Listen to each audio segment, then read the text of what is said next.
Alright, welcome back to the fourth part of my one-part series on making the Lynchfield patio table. All the clamps are off now, and we're ready to put the base onto the top. So we'll start out putting some glue right here. There you go.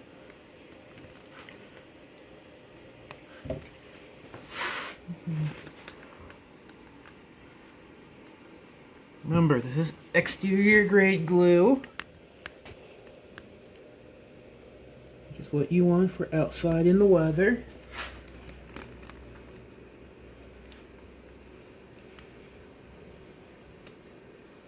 Okay.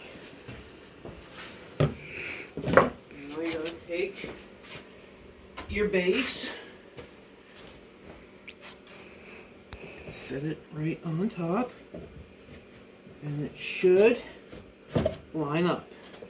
Next, you want to make sure you're even off on all sides. 1 3/4. I got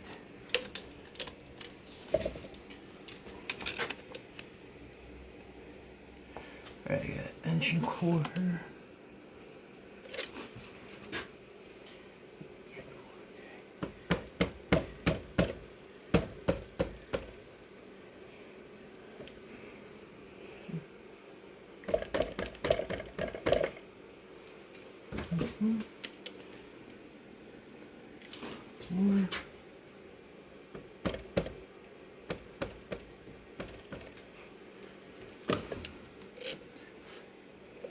Okay, we're good to go there.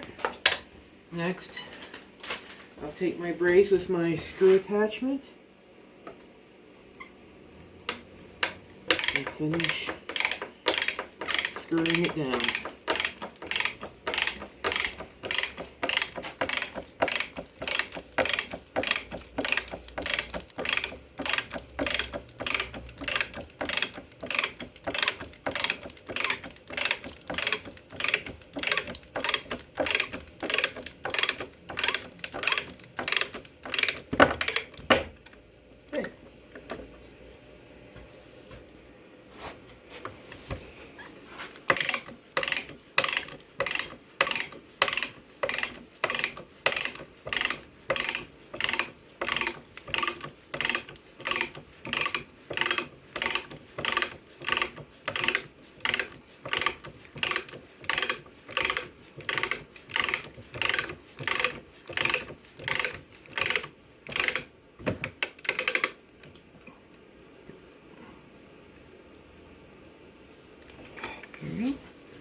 Now I'll get over to this side and finish up.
There we go. And there. We now have our base attached to our top. And we got a little glue here that we white in. That's alright, just smear that out. Okay.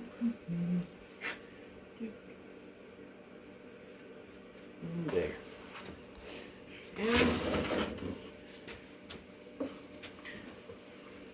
And we get over here. That shoots it wide enough. And there you go. This is, whoa. Okay, yeah. Went a little too far down. Alright, well, I'll have to back that off then. Okay. That's one thing to here and here. Okay. Well, at least we know it went all, it definitely made contact. And just have to adjust the ratcheting mechanism.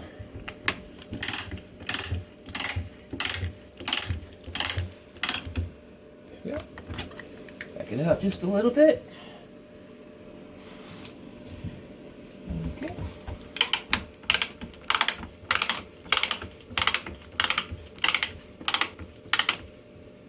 Okay. And that should do it. Alright, that's an oopsie. But, okay, hold on. This is one of the... Alright, I need 2 clamps. Okay, watch out. Whoa. Okay. When I backed it out, it brought the side up. Actually, we probably get away with just one.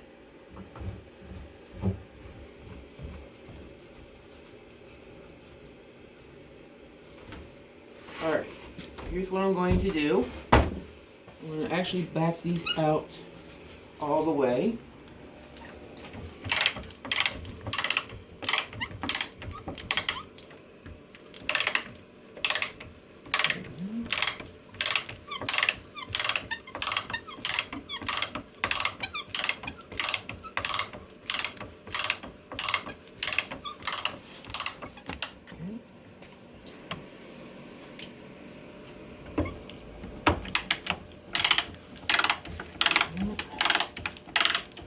Well, and let that be a warning to you.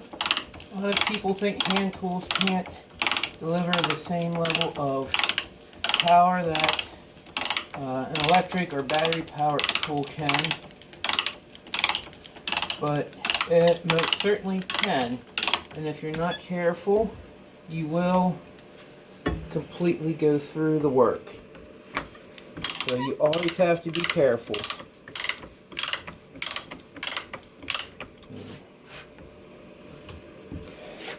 Alright. Now, readjust. I'm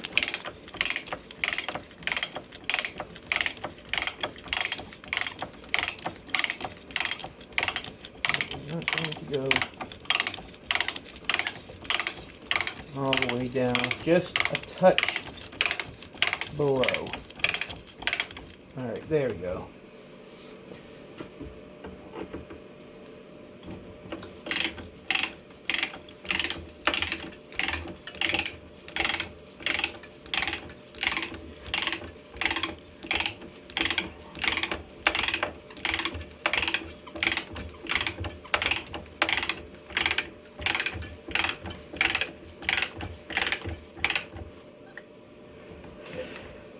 There we go. Now let's put this back up. Take the clamp off.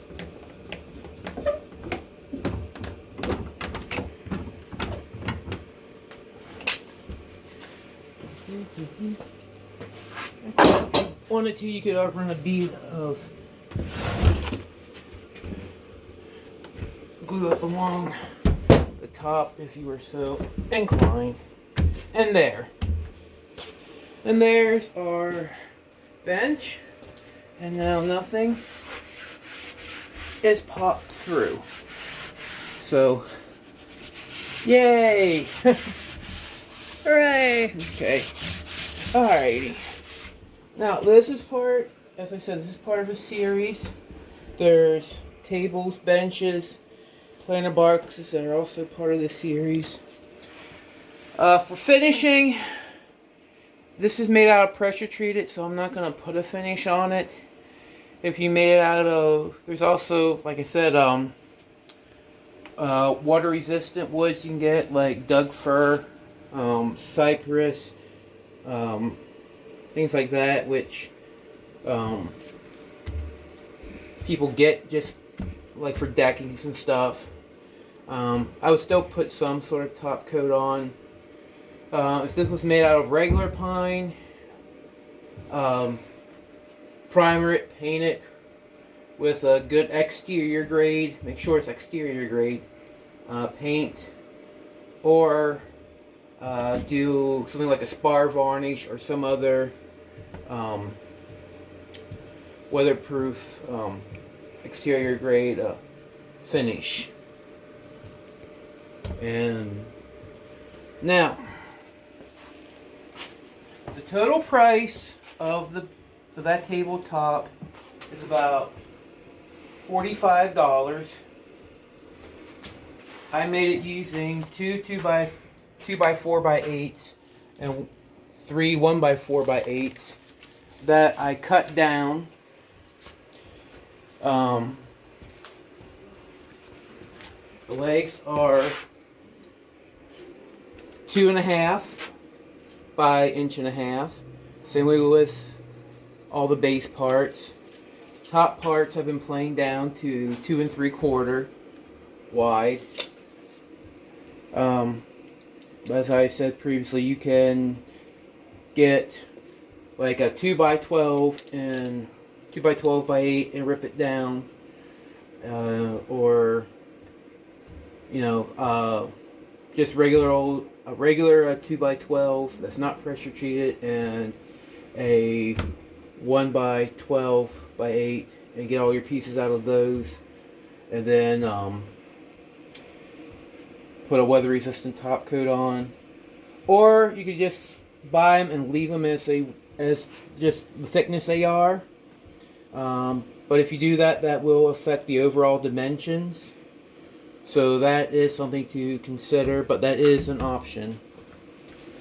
Tools used: a brace with a screw bit attachment, a drill with a 1/16 inch bit, a countersink for the brace, tape measure, jack plane,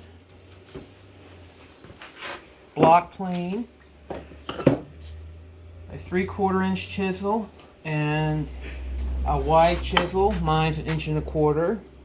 1.5 inches is what I recommended. Mallet,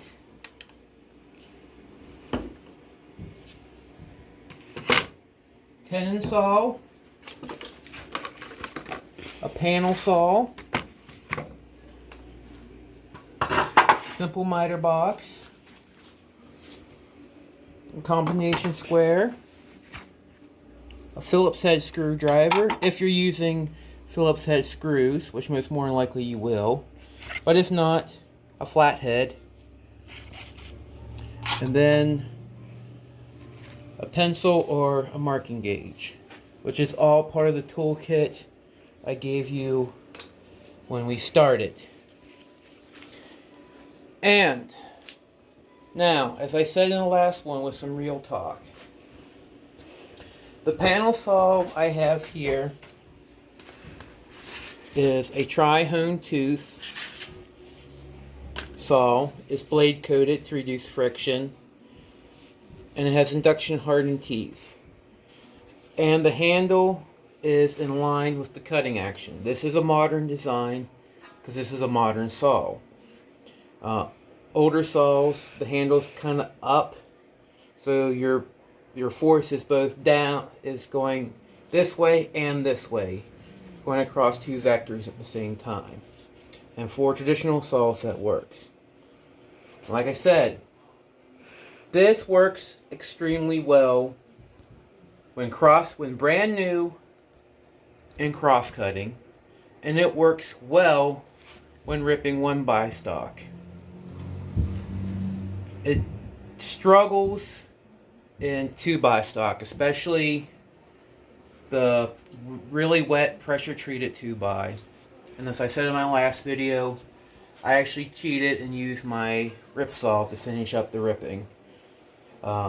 Because it was just, not just from the tooth design, but the fact that it's getting dull now. I've had this for a while and the teeth are starting to dull. And as I keep saying, because I don't want any confusion, there's no way that you can resharpen this with a regular file because the teeth are as hard as the file. So you would actually have to get a triangle shaped slipstone and restone all these teeth until you get down past this blue, and then you can start using a file again once you're down into the regular tool steel.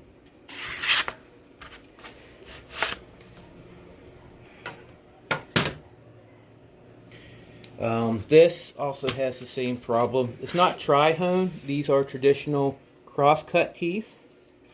It works really well now, but eventually this will go. It's a shame because I prefer the handle and the balance to this to the actual tenon saws I do have, but I don't feel like going out buying a triangular shape stone and completely redoing these teeth, especially since the one that I saw is more suited for 8 tooth per inch.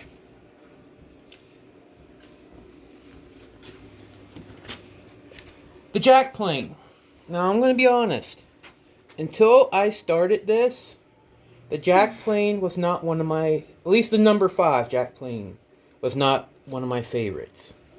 My actual favorite plane is my 5 1/4, which is a jack plane, but I never really liked the number 5. I found it too long to be good for joining short pieces and smoothing, and too small for jointing longer pieces and flattening wide surfaces. And I still find it that way. I still think a 5 1/4 works better on small pieces, and a 5 1/2 works better on larger. But using it on these last 2 projects has definitely given me a new appreciation for it.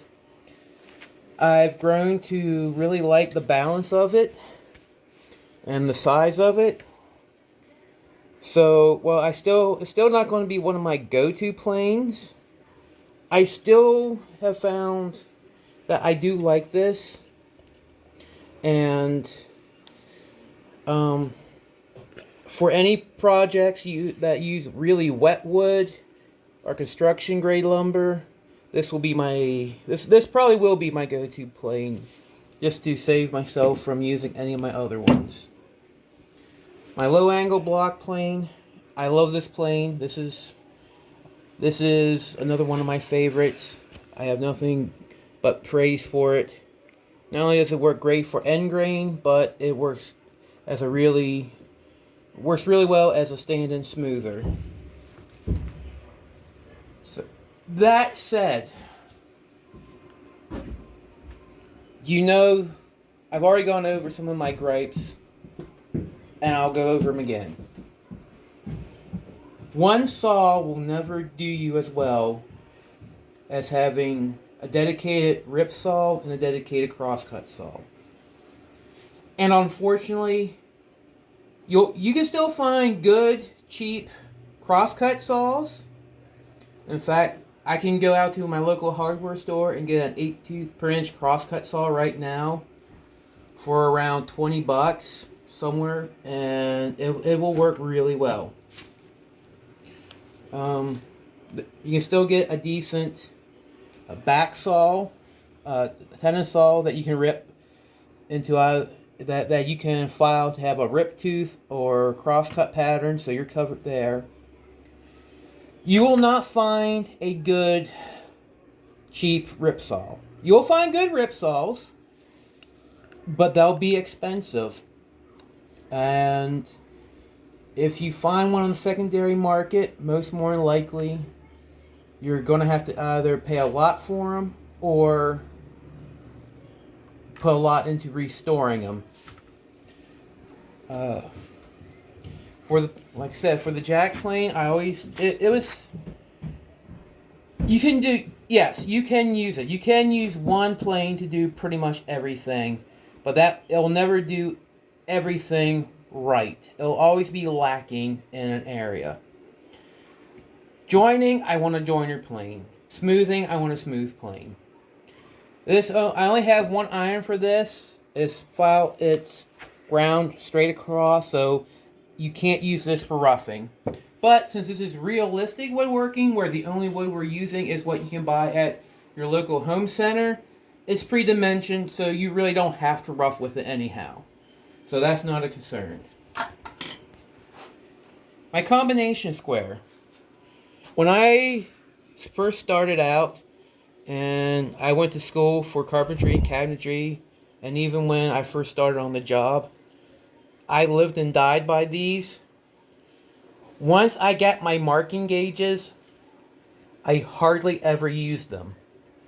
I used them here and there, but also when I got my tri-square, my tri-square, I found that I almost never went for these, because a marking gauge works better for laying out marks, and a tri-square works for marking out square cuts.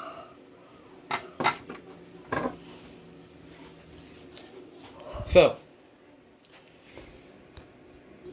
in the very premise and DNA of this series, this kit of tools will allow you to create lots and lots and lots of projects. And I'll be using these for one more project. But it will limit you as well. It's kind of like a language. You can express almost everything with words like happy, sad, mad. You can express 80% of your emotional state with that. But think about how much more expressive and more detailed you can be with words like morose, melancholic, despondent, joyous, enraptured, enraged, furious.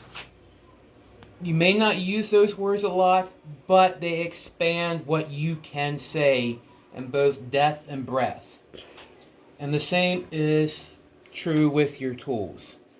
You will be able to create so much stuff with just this kit right here. But it'll always be limited, and you'll always struggle a bit. But the more tools you buy, the more space you need for them, and the more money you'll have to spend. After our next project together, you can keep going with this kit of tools. Absolutely. I will be expanding, and I'll be expanding slowly through project, adding in tools from my arsenal here and there to show you. You don't have to do that. I'm going to allow that up to your budget, your time, and your psychology. And if you don't know what those are, go back and watch my original series on woodworking tools. I cover that in one of the last episodes. So, a little cross-promotional there. But, we will keep going. But the next project is the last project with this minimal. But you can keep going with this. So, anyway. Litchfield patio table. Complete. Small side table. Complete. This 2 projects in the bag. I'll figure out what to do for our next project. And I will see you then. Later, everybody. And